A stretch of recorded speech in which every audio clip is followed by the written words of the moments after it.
Welcome back to day 20 of 30 of my talking to the camera journey. Wanted to get right into something I was reflecting on this morning, which is this concept of the in between phase of life. Now, what does that mean?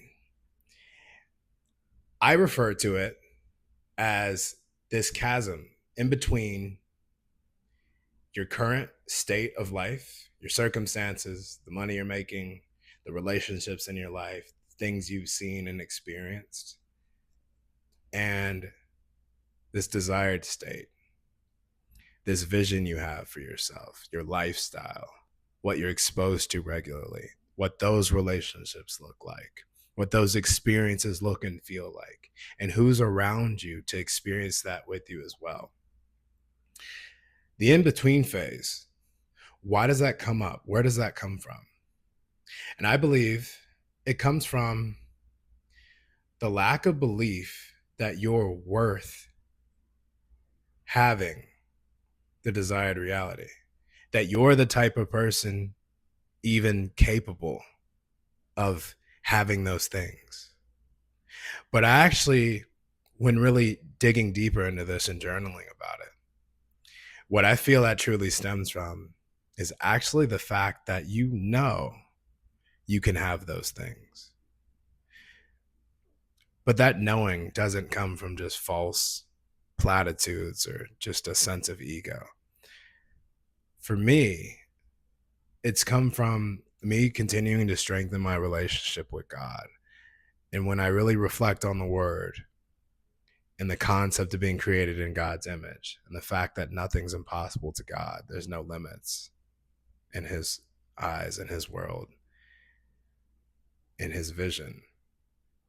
Knowing that that's true in your heart of hearts begins to tell me that all of these things in the vision that I aspire towards, I can have them. I can have them. And by achieving those things, it'll make me even better. It'll make me more effective in communication, a better partner. It'll make me a better brother, a better son, a better friend. But there's an aspect to having those things and what would change that introduces some aspect of fear. Some aspect of fear that keeps you chained down to your current reality of your current circumstances, the things you have now, the money you're making now, and the relationships you have now. Where if you were to jump across that chasm, the in-between place that you're stuck in now, what happens to the things you have in your life now, currently? What if those relationships melt away? What if things change so much that you're unrecognizable or you don't recognize others anymore, spiritually, physically, even? Would success break you? Would success completely turn life on its head for the worst? The identity that you have right now keeping you from fully coming out of that in-between place. The music you listen to, the old items that you maybe still have in your closet from high school or from college, the old relationships that no longer serve you. And not from a place of putting someone on a pedestal or putting someone below you in the sense of them not being worthy of being in your life, but more so in the sense of the energy that that person gives off. Are they bringing you down energetically? Or are they helping you rise up? Have you attempted to do the same for others? In the in-between place, when you stay there too long, you start to get this seed of doubt planted in your mind about that desired reality. You start asking yourself questions like, do I even really want that? Like, what's wrong with what life looks like now? I'm at peace. I have the things I need. But that's the exact problem. You're selfish. When you think in such a selfish way, thinking I, me, that vision that you're driving towards or considering ends up becoming a waste of mental energy.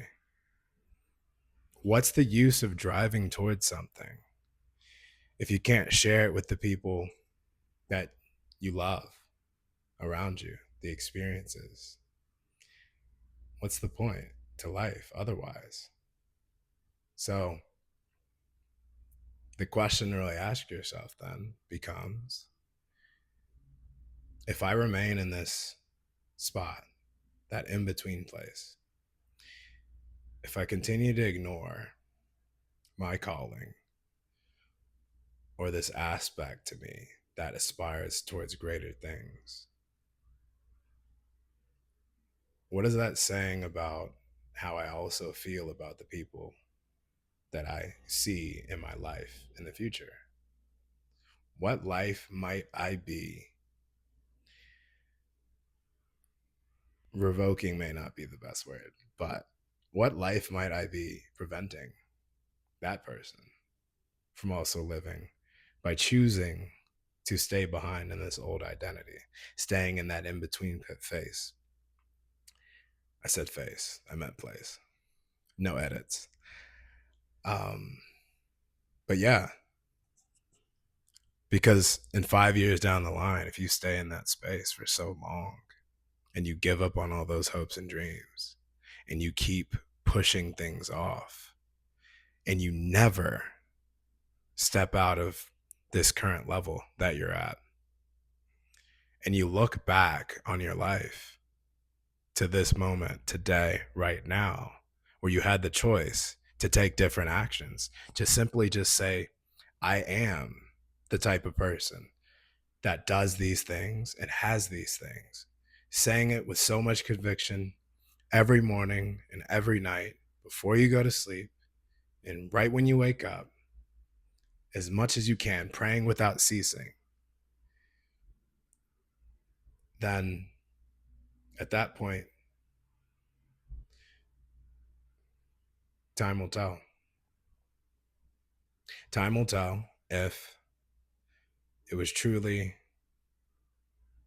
a matter of just simply saying yes to that new identity and stepping into that place, stepping out of the in between and becoming all that God has designed you to become.